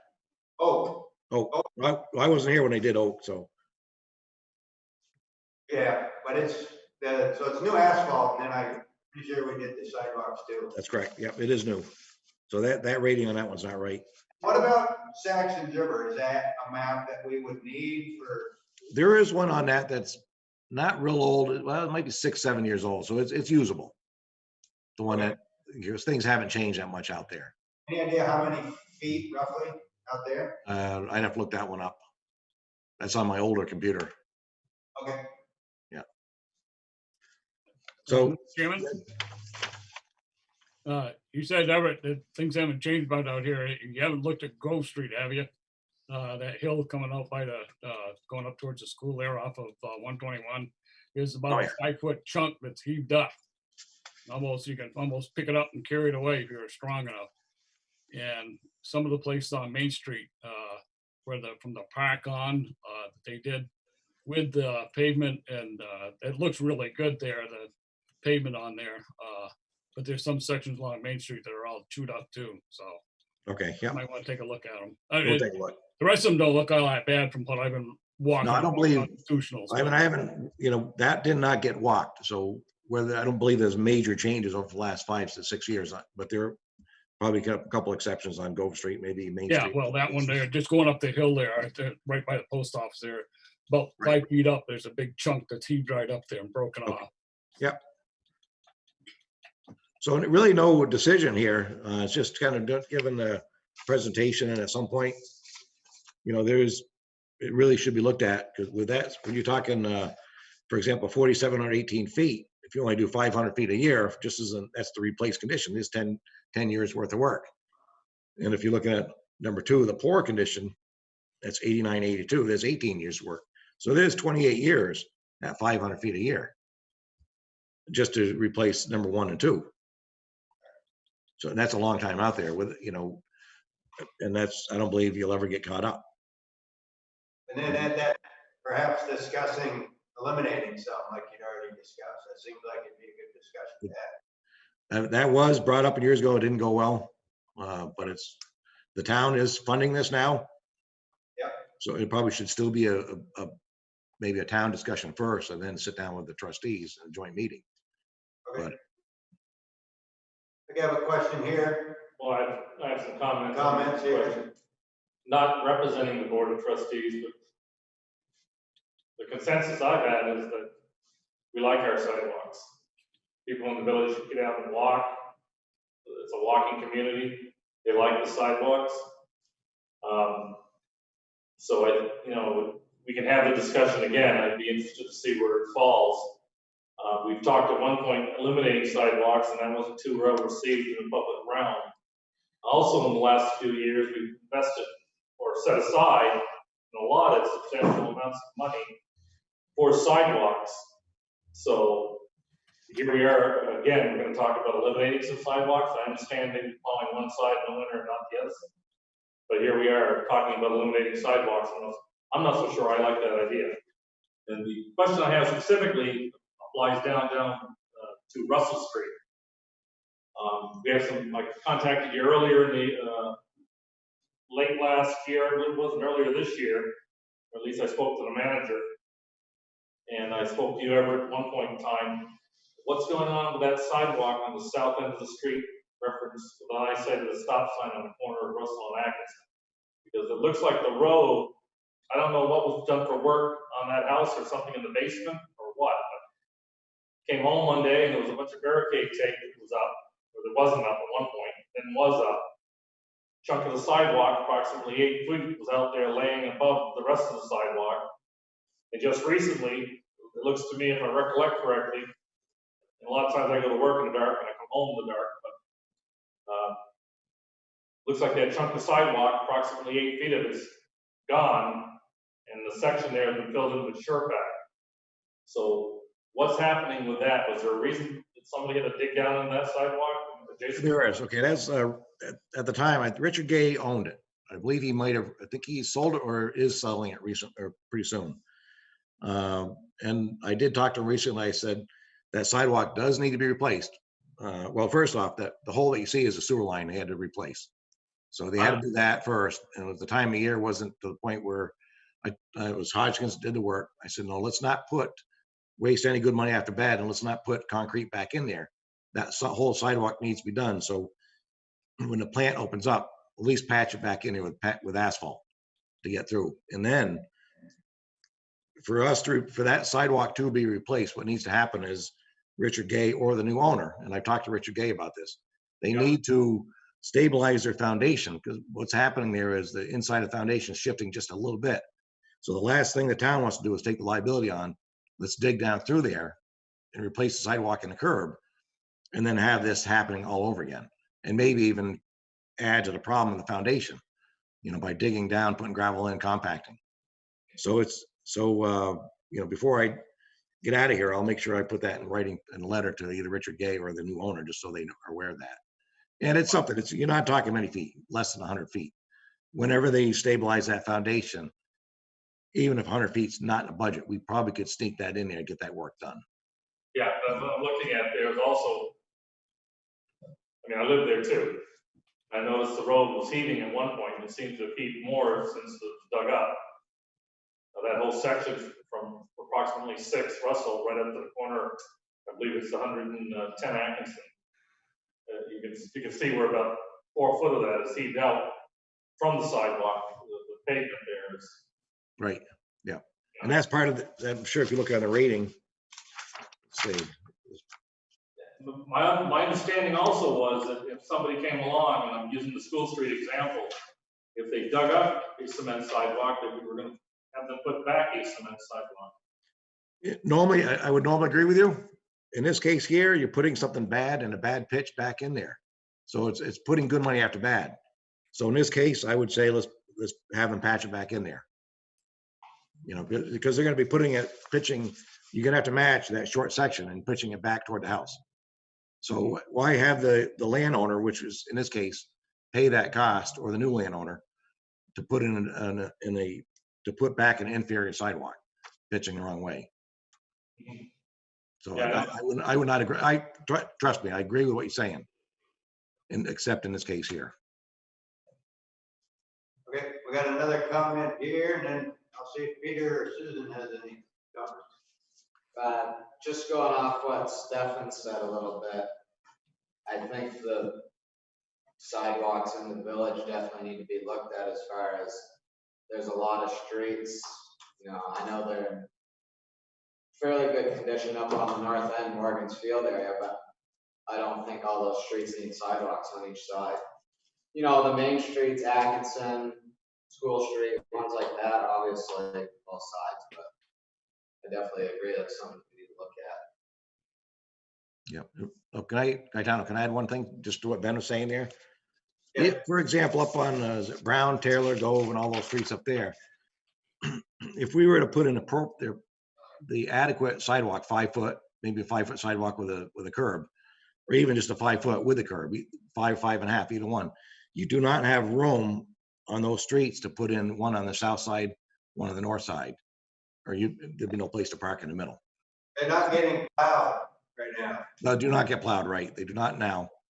And so if you ever did something up there, I would look at putting it on the north side and only one side. 7 months out of the year, the folks don't use them.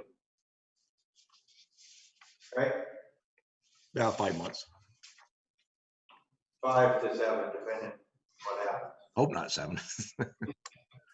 Well, there are some people that do maintain the sidewalks in front of their house, for whether it be postal delivery or whatever else. What I'm saying is, if it's there and it's not presenting an issue, why tear up a good sidewalk even though it's not the best? You know, aside from the what I'll call a safety barrier between the street and the property, especially with the curb there, that's if somebody's using that other points of the year or parts of the year, you have a well-defined curve, the car probably hopefully won't jump. Right. No, that's a very good point. In fact, that's what basically the last conversation we had probably 10 years ago, 15 years ago. Pretty much the same thing, Stefan. In other words, we're not going to go in there. It would not make sense for the town to go in there and rip up a sidewalk that was in fair, good, or excellent condition. If it's there, leave it. You know, because you're right. Some people do use that. You know, even up where Ellen's mother lived, that was a section sidewalk in decent shape. So maybe someone wants to go back out there, and if they have a grandkid, ride back and forth on that little stretch of sidewalk. If it's not a problem, leave it right there. I agree with that. Don't make work for nothing. You got any questions or comments, Peter? Yeah, I got one. If you just remember about ripping up sidewalks, I don't know which the name of that street. I think it's Summer Street at the end by the trailer park there. You rip that one up, and next thing you know, there's such a stink road, you had to put it back in. Yeah. I don't think it ever really connected with one on Main Street. I think it came a little short, but you did end up replacing that one. So there is an issue you're gonna come up against. So it is going to lead to interesting discussion. Okay, The understanding with that one, Peter, was that it was supposed to, the sidewalk was supposed to be taken care of and put back. And whatever administrative action that occurred eliminated it. And we stepped up to the plate from the village and had it put back. all right. Susan, anything? I'm all set, thanks. Okay, thank you. You all set, Everett? Yeah, all set. We're not gonna solve this one tonight. And I'm not necessarily saying, let's go out and start ripping sidewalks up. If Susan Small here is probably gonna have that right in the paper. Sorry, Susan, but I had a couple questions. I don't know if you're gonna stick around for other business or I could ask them now. I can, either way. Oh, yeah, sorry, we got the sidewalk machine. Right, there's one more, right? I don't have that I don't information. have that. Well, this is my, whatever page printout. I didn't get that information. But I'd like to hear your, go ahead. Yeah, okay, so we're all set. There's no decision needs to be made on the sidewalks itself. So the sidewalk tractor purchase. It's, so that was last fall, we put it out to bid as a lease option, okay? It was Ambrose Equipment, Tri-County, and at the time there was a third, which was like a trackless type thing, which is those trackless, I don't believe they even put in. In the past, we've been buying trackless machines. Those are right around $150,000, 140 to 150. Very, very expensive machines to run and maintain. This has been kind of up and coming. A lot of the towns around have been using these. And so it's become a little more popular. It's a lot more cost effective. But I didn't want to just go out and buy one and find out it's not going to work. It wasn't a real busy winter to try to make it work, but we did get some good input on it. Gary was probably the best one that gave some good input. So you'll see that the Ambrose equipment, for example, the original bid was $93,300 with a 60-inch pickup broom was $4,500 and extended warranty $2,500. And we've already leased $18,000 worth. So we're looking at add that up, subtract the 18,000 because they'll take 100% of the 18,000 off of the original purchase. So that'll leave you down to 82,300. We could decide to take it back to let it go, but at some point that trackless is pretty old. I think it's a 2011. Like I said, when one goes down, that means we're bringing in the very, very old one in from, I think it's 2001 or something like that from Sax River to help. And there's a good chance that if we start robbing from one to from Sax River to bring it here, that even the old one could go down. It was Mike's idea to let's not necessarily get rid of that trackless at this point. Let's see how this machine works out. It has worked. One of the problems that the guys had was the front end was hard to steer. We can load those with the calcium chloride, so that adds a little weight to the front. That'll give the steering capability back in. That's what some of the towns have been doing. But with a lease, we didn't want to try to do that with a lease machine. Everett, if I could, before we get off. No, yeah. On the front tires, the tires for the load, I understand that. Calcium chloride deteriorates and eats the rims. A lot of people nowadays are using beet juice, which is about the same amount of weight, I'm told. Is there a reason why if we were to go with this and agree to it, we couldn't use beet juice? I know somebody who just replaced a couple of rims. We got more questions. Yeah. No, beet juice. Yeah. If we go with this beet juice or some other option, is definitely something worth considering. So in a budget, there's $140,000 in a budget with a $50,000 down payment that we would not need. And that $50,000 down payment would actually go toward the combination compactor with Westminster that was purchased. So it is my recommendation to this is a machine that can be used much more than the trackless machines that we have in the summertime. Even like I said, it's got a front, it's like a mini loader. There's a bucket that goes in the front that can be used one of the garages, or in this case, like that sidewalk we want to plow. If we end up developing some type of screed on the wing of the grader, we could actually take asphalt, feed it into the bucket, and sprinkle that in front of the grader and just keep dragging the screed down. And that may be something that we could use on a bunch of other sidewalks as asphalt sidewalks if they become more popular in town. So I'll let you. So if we were to buy this right now, I realize you don't have all this stuff. The purchase price right now would be $82,300. Ever, wasn't that, I talked to the guys when somebody asked me if I'd gone up and seen that, and walked up there one day and everybody was there and did get some information on it. They said it's very easy to change all the attachments to it that compared to some of the other tractors we had. It's just like you drive up and hook them right on, and you don't spend, plenty of time for another hour trying to connect hoses and everything else to it. So I think that's a plus. It is, yeah. And it just, they said it seemed to work pretty well for them. So other than the steering problem, I didn't know anything about that at the time, but. And all those attachments come with this, is that correct? That's correct, yeah. Yeah. And when I'm talking about the $82,300, that's assuming we've done 4 months of lease payments. It took a while to get the machine here because their price difference between Ambrose and Tri-County contractors was $93,300 for Ambrose and $102,501 for Tri-County. The reason Ambrose was so low is they actually were able to commit to a lower price when they had enough machines at the lower price. So there's a difference there. But we did not still get the machine until, if it was January and we've only paid 3 months, the total difference would be, for example, if we've only paid 3 lease payments, it'll be $4,500 times 3 off the purchase price. So the total would be, I wish I knew that right now, and unless Shannon's there, she can look that up to see how many payments we made. So it's going to be either at totally $82,300 if we made 4 payments, or $82,300 plus the 45. Got a couple comments here. So that'd be $86,800. Yep. Ready? Yep. Go ahead. I have heard from lots of highway guys that run it that said that they didn't like it. I don't know if they were talked to about it, but that's what I have heard so far, that the majority of them didn't like it compared to what we've had. Right, I have talked to them. A lot of it was, at one point, we did break the window. The door was shut with a branch there, so that lost us 2-3 weeks during the middle of winter, because then it would needed a gasket to go with that. I guess it's probably like a Cadillac versus driving a Chevy. Yes, they would probably like the trackless, $150,000. This will do the work.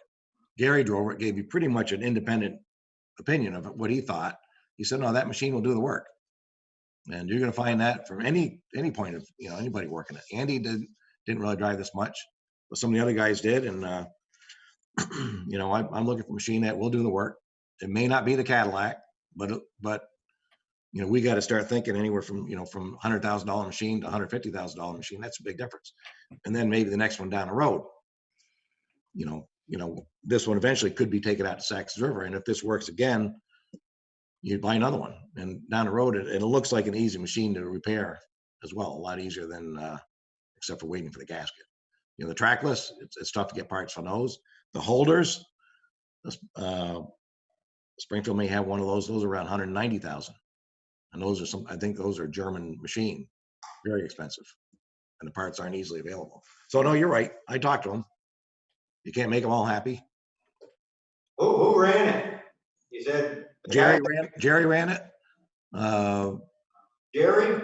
Jerry and Gary.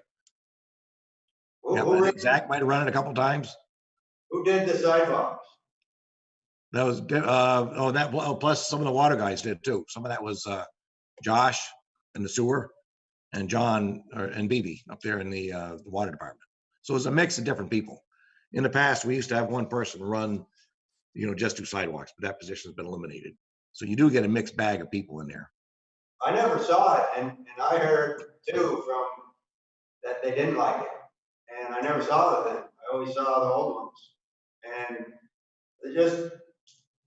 that's what I've been told, is that they don't like it. And then my question about your 60-inch pickup broom. What are you talking here? Like a front mount broom, power broom? Right, front mounted. You could actually go along in a pile. Say if the guys are doing a small road job on the side of the road and you want to pick up some of the gravel and grit, you can just buzz that in. It'd be like a skid steer broom, that picks it up. Puts it in the Sidewalks? hopper. Is it too wide for sidewalks? The sidewalks, we try to usually blow it off into the street, and then that's what we usually do with that. This would be more for small, maybe downtown or like small construction jobs. I mean, I'm looking at the sidewalks right now and just the condition of the sidewalks. Would this thing work on half the sidewalks to clean them up? The ones that aren't clean right now? Yeah, most of them are swept right now. There's very few that are swept right now, the sidewalks. When did they do that? It was just Yeah, that was yesterday. back when we had early break, early March, when we did a lot of the road sweeping.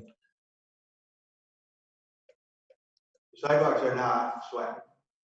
Majority of them are. I look at them every day and they're not. So that would be just a special implement. It's not, couldn't be used for some of the sidewalks was my question. No, oh yeah, some of the sidewalks can be used for. That's correct. You can.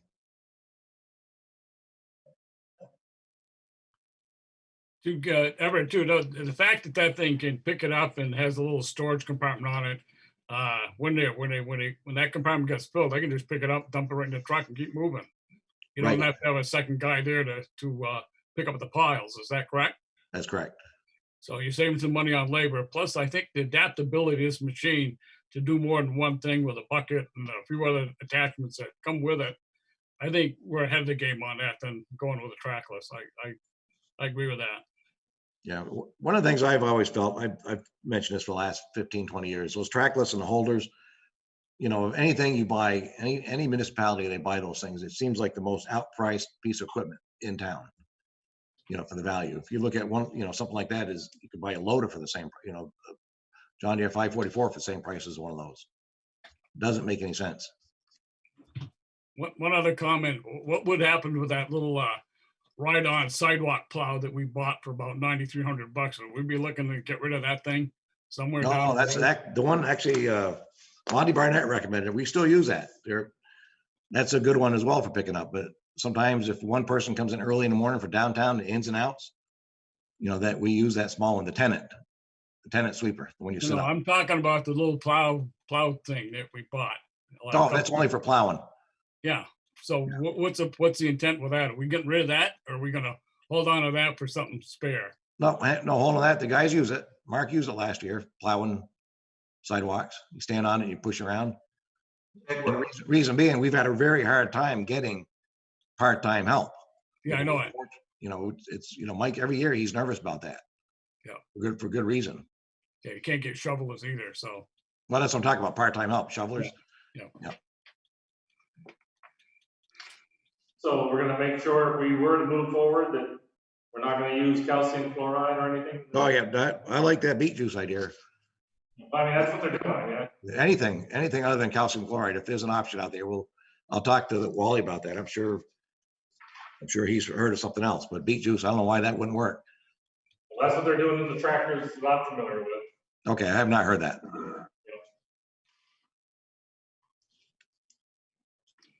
So we're looking for a motion to move forward with this thing, or we? Right, yeah, because right now it's either they take it back and they could sell it to someone else, or we invest in the 82,000. Well, it's going to be 82,300 or 86,800. I wish I had that answer. It's going to probably the best way of looking at it would be 82,000. Hang on, 82,300 plus 18,000. So it's 100,300 less the lease credit. How old is the machine? That's the total cost with all the added options is 100,300 How less the lease credit. old is the machine, Everett? What year is it? 2000, I think it's a 19. I believe it's a 19. It was a new machine when we got it. Okay. He just had older pricing on it versus tri-county contractors out of Springfield, Mass.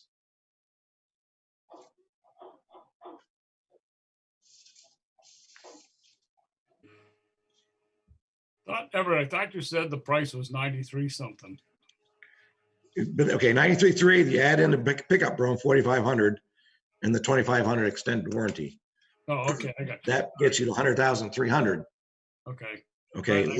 less the lease. So if we've got 3 months payment on lease, it'll be less 4,500 times 3. If we've got 4 months, it'll be 4,500 times 4. I believe we've only got 3. The number here says 82. Is that not accurate? No, like I said, that's assuming that we had 4 months worth of lease credit. Because they delayed. So what happened is, but they delayed trying to get it. You know, we didn't get it till closer to January. So January, February, March. Wasn't that what we budgeted to try the thing for a winter? Yep. We budgeted that 18 grand, so then where's the rest of that? Right, but keep in mind, we didn't, if we only spent 3 months worth of lease, then we did not spend 18,000. I understand, but where's the other 4,500 if we budgeted for it? We had the Oh, discussion, that'd be still sitting in the highway fund right now. we had the discussion last year, we put that much funds to try this thing out. And my understanding is most people don't like it, but now you're saying going on possibly loading the tires, it'll work. But my question is why, where's the money that I don't know what these numbers are here. If we don't know how many months we paid the lease, what's the number we're looking for today? How did it go up more than it was last year? And the price is still the same. So it's a matter of 100,000, 300. I mean, you know, less 3 months at 4,500 or 4 months at 4,500. I'm not seeing the latest financial. I think we've only paid 3. So either way, you're still talking the same price of the machine.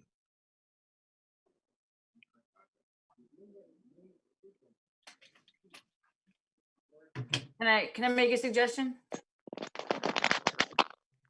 Go for it. I think we need a motion. If you do want to purchase the machine, just make the motion to approve the purchase, subtracting the lease credits to date, because we may even have more payments before we get to this purchase.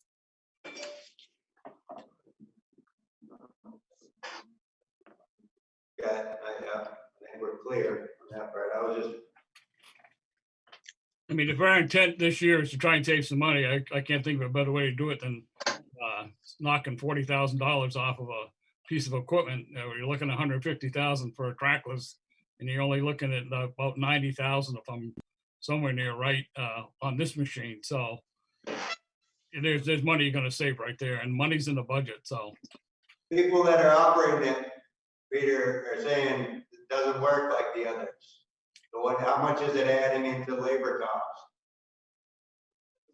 The thing's slower and not as efficient. Yeah, I mean, yeah, you might have a couple trips back. There's not a lot of extra labor cost added in there. We still have the old machine, so you know, in one machine in the past has been tough to try to make this. You know, we're talking about sidewalks, maintaining sidewalks. One machine's been real hard trying to make it work. This actually, in tandem with the other one, allows us to actually use both, get it done a little quicker. You know, if one guy gets done with the plow route, you know, we might have a part timer in a sidewalk machine, but then someone else could jump in the second, you know, the old trackless, and you know, it might help sand. You know, because you know we've been struggling and we've lost sidewalks a number of years in a row. Not every year, but I know there's years we do lose them, and we still will in the future. The town will. When you get that freezing rain and the temperature that drops, Okay. you know, down to 0 that night, you pretty much lose some roads too. So yeah, you're not going to make all the guys happy. You know, there's a lot of towns, they're all over the place going with these for that reason. I'm gonna go ahead and make the motion that the town of Rockingham purchase the Wagner nuisance sidewalk machine for the balance of the machine after the Ambrose lease payments have been deducted. we'll second. Motion's been made and seconded for the sidewalk machine purchase. Any other discussion? All those in favor will signify by saying aye. Aye. Susan, motion passes. Was it 3-2, or what was the vote? I vote, No, I vote for the record. 4-1, sounds like, right? We need a voice vote here, please. Peter, aye. Susan, aye. All those nay?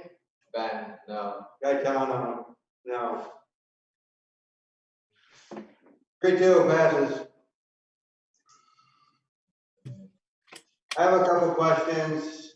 If, I was gonna ask him another business, but if Everett wants to leave, could I ask him now? Sure, yeah. That's all right. I'm all right with it. Okay, you ready? What are we doing with the chip seal on Rockingham Street? The fact that it was repaired once, that's less than a year old. Right. So I have talked to the guy. He was sick for a while, and he's basically still stranded down there. He had pneumonia, and we texted back and forth a couple weeks ago, probably 3 weeks ago, and he said no, it's pretty scary out there, so he did not want to come up to look at it. I'm still trying to chase him down when he comes up in the area, and no matter what happens, we're not going to be able to do that. You know, if we do any kind of repair work on that, it won't happen until probably August. I've looked at it though, and I haven't had a chance to go through and put a straight edge on it. Almost what it looks like to me is might be a little ruts on each side, and probably and I'm not gonna mention this to the guy from Allstates, but my feeling is when we move snow, it's probably the grader blade that's scratching that out of there. Because if you've got ruts that are on each side of that just a little bit, that grader blade will put down pressure on and scratch that snow out of there, and maybe a little bit of top. So if, you know, but I'm gonna still have him look at it, see what his recommendation is. You know, he can easily spray that one, because it is different spots. I did look at it again. You're right, it's not the same. You know, at the time, the angle that I was looking at, it looked like it could be the same. I don't believe any of it is. And like I said, I want to put a straight edge on it, look at it. The most, if there might be 1 or 2% in that whole section of road, probably 2%. You know, what's missing there, but the rest of the road is being preserved. So at this point, it's probably more aesthetic value than anything else. Well, so all I know is we paid a lot of money for it. We were told it was gonna get us 5 to 10 years, and it also came with a 1-year warranty. So right now, heading south, you're having to drive out of your lane to avoid the big bumps. And it's clear what caused it, but I still question the application of the project. It doesn't seem to stick like all the rest. The other side of the arch bridge didn't have that problem. So if it's the material that's under it or the application, but my concern is we paid a lot of money for it. It looks like it's 10 years old. We got ruts in the road we're having to drive around already on another brand new surface. And if it's a 1-year warranty, we should take advantage of that. Right. Yep. No, that's my intention, to get hold of the guy. And then is there an update with the catch basin or the manhole that's across from the Masonic Temple? What's the status? I'm waiting for the hot mix plant, so we don't want to be putting coal patch in there. We're gonna wait for the hot mix plant and put in asphalt. But that catch basin cover was cracked. It's something we hit during the wintertime with a plow. So it still catches water. It's not going anywhere.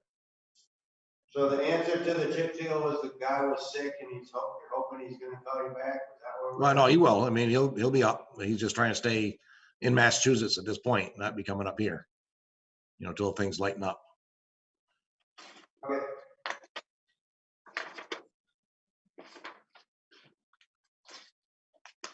Oh, anybody else got anything?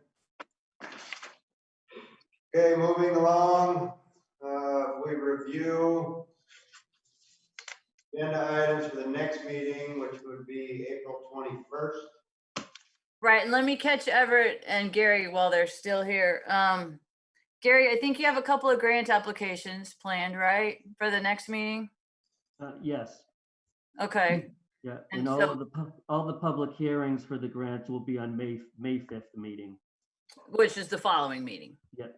Okay, and then Everett, I think you have bid awards for the paving and for the chip seal And a plow truck. and the plow truck. Okay. And then we also have the Depot Street Bridge preliminary design from V-Trans. And that's all that I have now. And Wendy, I think one of your emails told us that on that 421, that Route 5, V-Trans was gonna come down, and discuss Route 5 bridge there that they want to replace, maybe not this year, but they were gonna close the road down there. Yeah, It's they a can narrow do, bridge over the railroad.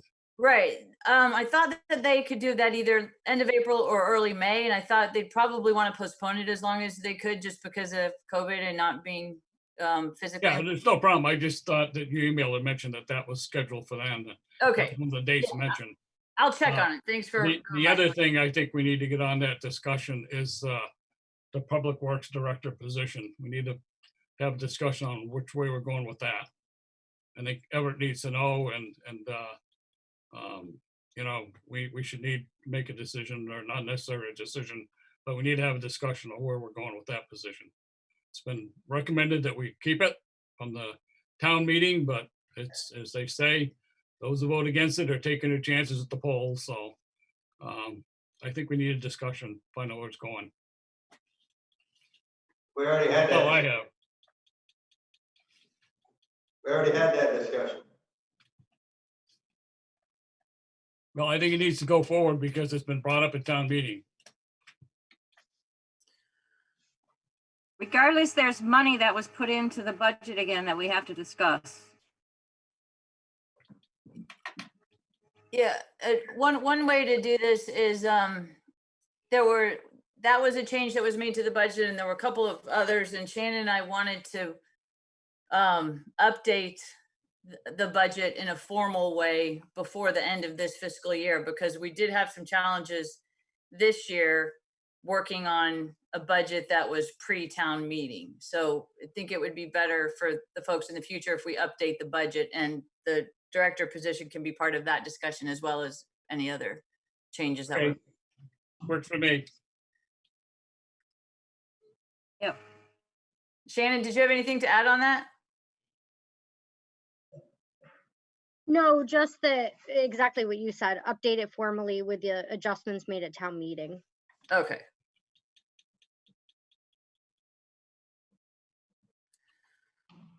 All right, review agenda items for joint board, June 30th. Anything at this time? I don't have anything. Anyone else?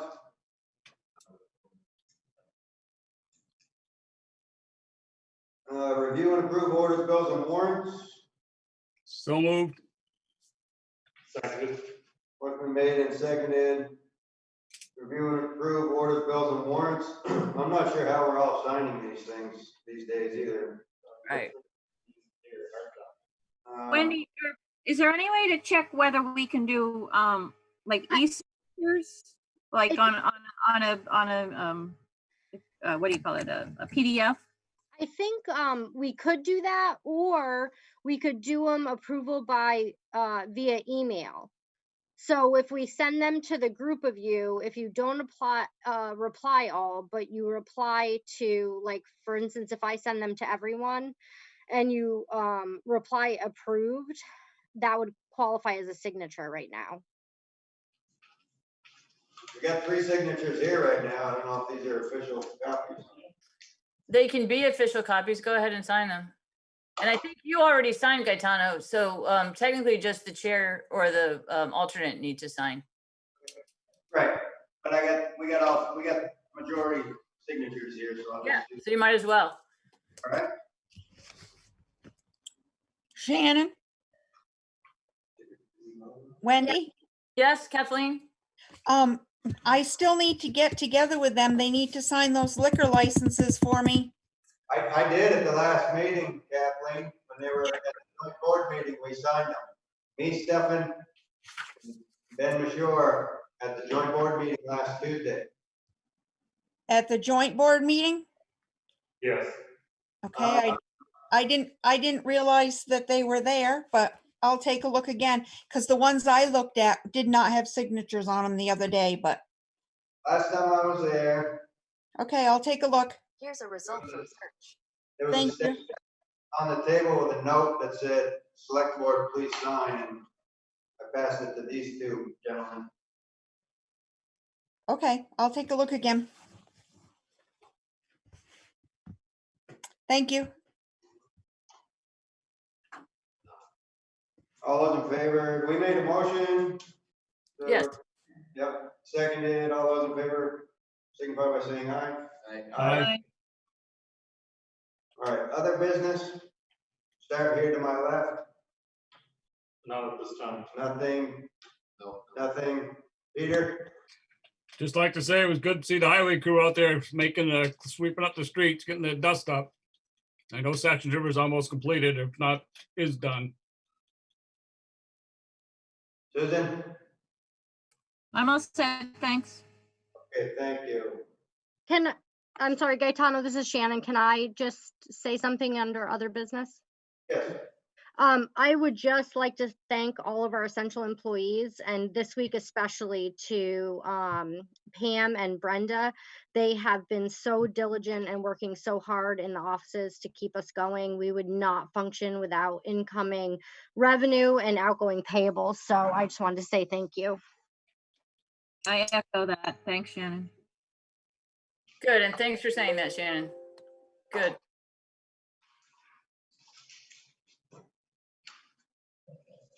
Okay, executive session for labor relations. Someone needs to make a motion. I'll make the motion that we enter into an executive session to discuss personnel, i.e. labor relations, where premature general knowledge may clearly place the municipality at a substantial disadvantage. How's this gonna be operated?